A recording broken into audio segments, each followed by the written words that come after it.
Hey, what's up? Hope everyone's doing okay. So today is week 15, and it's Second Samuel 15 through King 7. And so we're ending Samuel, and we're getting to Kings, and we're getting to Second Samuel, or we're ending Second Samuel, getting to Kings. And so I'm pretty sure Samuel is pretty much all Saul and David. I mean, that's pretty much the reign. When they had the first kings, Samuel was I think he was around right at the end of the Judges, and I'm pretty sure he anointed Saul, right? Didn't Samuel anoint Saul? I'm pretty sure he anointed Saul, yeah. And so you have Samuel, and he anointed Saul, and he's not the one that told David. I mean, he anointed David, but he's not the one that told David that God was really, really upset with him with the whole Uriah's wife and all that happened. And but so you just have first and second Samuel. It's pretty much Saul and David. The first two kings, and then you end. I think you have Solomon in there, but he doesn't. You don't really see what he does. You don't have the building of the temple until First Kings, or until First Kings. So it's kind of it's interesting. And so in this week, week 15, 2 Samuel 15 through King 7, you know. You have a lot of David. David did a lot of stuff, man. Like, if you look at actually all the different battles that he went through in the 40 years that he reigned, and then before when he fought Goliath, he even before he reigned, he just so much battles and so much fighting. And so I mean, he died probably. I mean, what was he reigned for 40 years, and he's probably only like in his late 60s when he died, and they made it seem like he's a really old man. And it's interesting. That's like a really old man, I guess, back in the day. Now I feel like in your late 60s, you're not really old. You're not, but I mean, yeah, I don't know why he seemed to have died. Kind of. I mean, he went through a lot, obviously, and so he's probably pretty aged through all those different things and all the different stress that happened. And so what I have on Monday is David numbers the people and choose pestilence for punishment. And so when he chooses the pestilence for the punishment, he numbers the people. He goes out and numbers them. I think it's like 1.3 million people are the men that are ready for war. But he chooses a pestilence of the three different options that God gave him to do. It was either the pestilence, it was either flee from your enemies for 3 months, or seven. I think it was 7 years or 6 years of famine throughout the land. And so David chose the pestilence.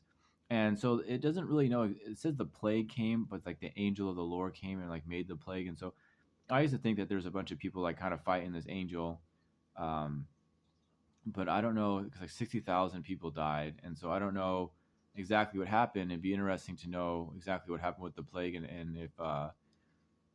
if it plagued like the army, if it was like the pestilence, and it was just a plague, or the angel killed some of the people, or kind of what happened. But it just seemed to be for 3 days, just like the plague killing people in 3 days. That's intense. But I know I think of like diseases now, but that would be a pretty gnarly disease. And so that's what I have on Monday, and that's when um, David, he went and he bought some land. I forget exactly where it is, but that's where they are gonna like make the temple at, and that's where he like built an altar to the God. I'm pretty sure that's where they're gonna make the first temple at, and that's where he built the altar to God, and then he appeased God, or tried, or just I don't know, he just talked to him, and the pestilence stayed. And then Tuesday I have David's mighty men of war, and so it goes over David's mighty men of war. And Uriah the Hittite, he was a mighty man of war. I think it was 37, but one of them killed like 800 people at one time. So it wasn't just David that did all these things, and it was David and crew, his mighty men, and they did a lot for David. And they did a lot for Jerusalem, a lot for Israel and Judah, and so they did a lot as well. And I used to think maybe that David kind of inspired them, but I think this was just like the age of heroes. Like it was the age of mighty men, and a lot of mighty men, and they just fought so much, and they fought a lot of the giants and the Philistines, and they just did so many amazing feats. And this was just like a time of faith in the land, and where all Israel was united together.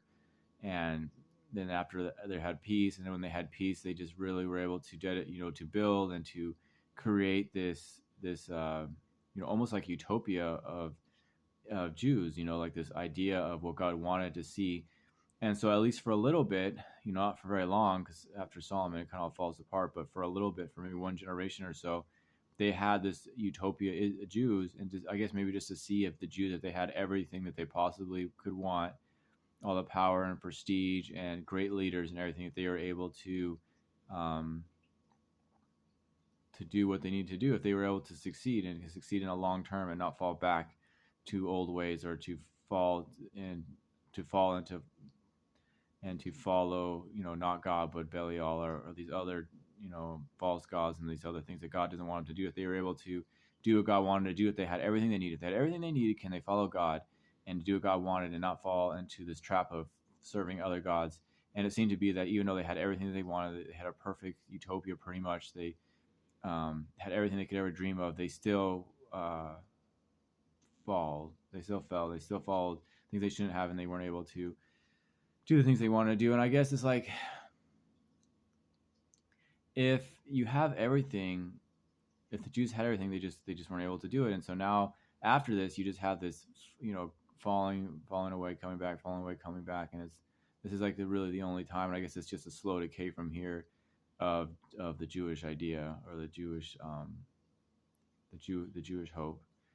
And it just seems to be like it's kind of a slow decay from here on out, once after Solomon. And so on Wednesday, I have David leaves Jerusalem because of Absalom. And so, David leaves Jerusalem, and it's like it's hard to know exactly why he left. He's like, well, why would you flee from Absalom? If why would you flee? But I think it was because, I think at least a part of it seems to be that David was afraid that Absalom would come and not only kill him and his men, but to kill every man with the edge of the sword of the whole entire city, just to kill the whole entire city. And it's hard to imagine why he would do this, but it does state in there, like David was, or David states that what if Absalom comes and kills every man with the edge of the sword? And so there's a lot when David flees. His people come with him, his 10 concubines stay behind, and so this is just another, like, just a drama that's set out. And there's just so much that happens with David, man, in his life, and when he was king. It's just like just 40 years and just so many things, so many battles, so many different just events that happen. And this is just a really big event too, and it's his. And then Absalom was beloved by the people, and he was his son, and there was a lot of drama with Absalom and I think his sister, and some guy, one of the brothers, tried to, or laid with his sister, and then forced her, and then Absalom killed the brother, and just like all this drama before he even came into power. And then he sat by the gate to judge the people. And there's just so much with Absalom, so much with David, and David was like really upset when Absalom died. And then you have Abner, and so I have Abner of one of the days, and it's like, man, Abner did a lot of mean things, and David was not pleased with him at the very ending of his life. He told Solomon, to I guess to um, deal harshly with Abner. And I don't know why David didn't deal harshly with Abner. Maybe he just didn't have a power to do it for whatever reason. I don't know why David, but Solomon seemed to deal with Abner pretty quick. And I'm not exactly sure why that happened, but it is what it is. And so that was just pretty intense. And then the whole leaving, when David left because of Absalom, that just was like kind of a bummer. And how upset David was because of that, and just like the event that took place and the battle that took place. And it's just, man, it's just a lot of drama. And then, so I thought about that. And then Thursday I have, so Solomon enters the fray. He enters the things that I think about on Thursday. And Solomon asked God for an understanding heart to judge the people. And so Solomon had a dream, and in the dream, God talked to him. So this is interesting for me, though, too, because, okay, are you responsible for things that happen in your dreams? Are your dreams like things that you do, or are your dreams something that happens to you? And I think it's a mixture of two, because I think there's times where, like, Joseph, he had dreams. He didn't really do anything in the dreams. These are visions of what's going to happen. And, Pharaoh had dreams about what was going to happen with the famine in the land. And Joseph had dreams about what was going to happen. He didn't necessarily do something. So these are things that happened to him. And then with Solomon, this is a dream that he did something, because he dreamt it. He talked to God in the dream. And I think that, he's like, why not God talk to you in person? The thing is, like, when you're in base reality and something happens, it like really messes up.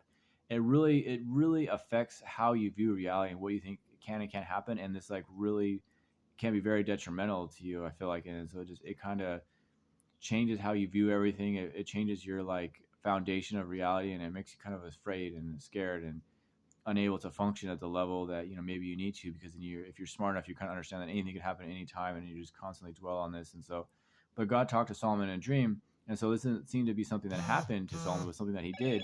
because when he when God talked to Solomon. Solomon asked, God asked Solomon what he wanted. And he said that he wants to be wise.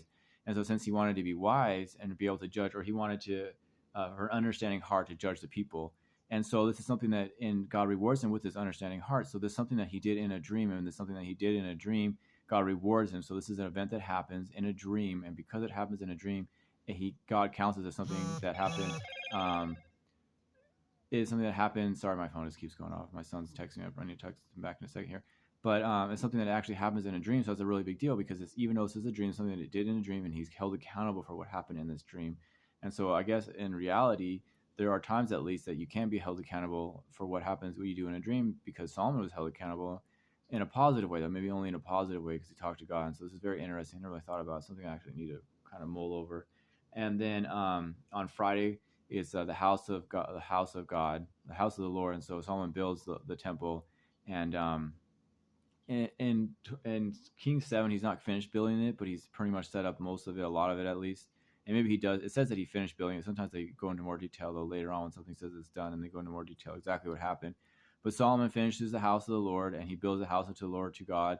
And so God now has a place that he is, and then you have like the oracle there, and when they put the Ark of the Covenant there, and so now you have like this, there's peace on all sides. And now there's like this place where everybody can come to worship God and to bring all the people together. And so this is a pretty awesome event that happens, and this is like one of the greatest things. This is like the pinnacle of the Jewish society, I think.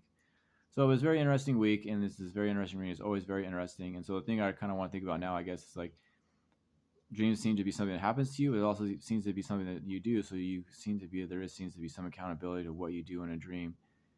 If Solomon asked God in a dream for these things, and God gave it to him, so he's definitely took into account. So that's something that's very interesting. I think I kind of have to think over. But at any rate, hope everyone's doing okay, and God bless and happy truth seeking.